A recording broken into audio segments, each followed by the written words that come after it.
следуваат, според мене, најбитните избори во историјата на Македонија.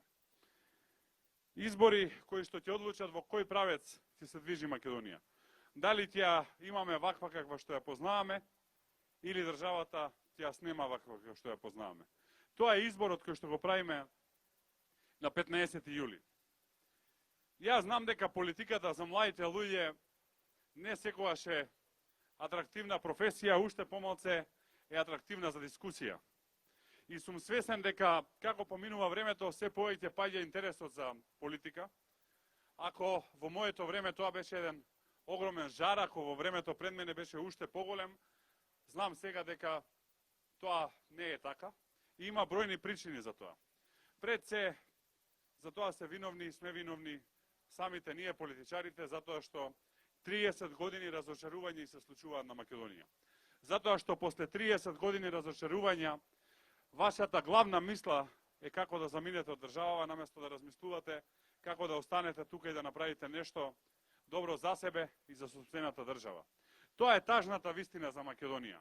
Тоа е тажната вистина за 30 години неуспеси и пропаст на Македонија, во која што одговорност носат сите претходни политички елити. Мора да бидеме директни, искрени и отворени за таа работа.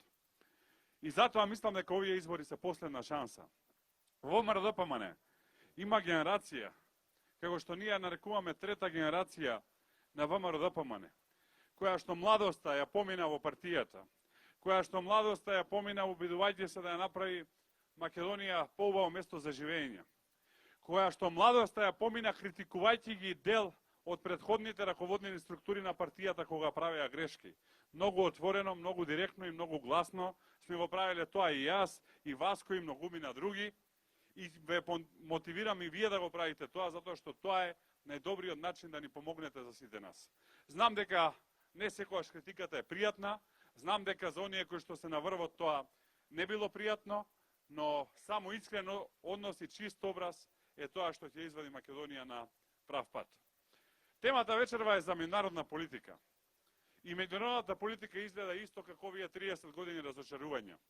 Денес, 2020 година, трета година после срамниот и капитулански преспански договор, во кој што се промени името на Македонија, според Зоран Заев единствената пречка поради која што не почнуваа преговорите со Европска унија, заради неговиот криминал и корупција. Имаме најкорумпиран премиер или веќе поранешен премиер од било која држава во Европа. И затоа Македонија не почнува преговори со Европската унија.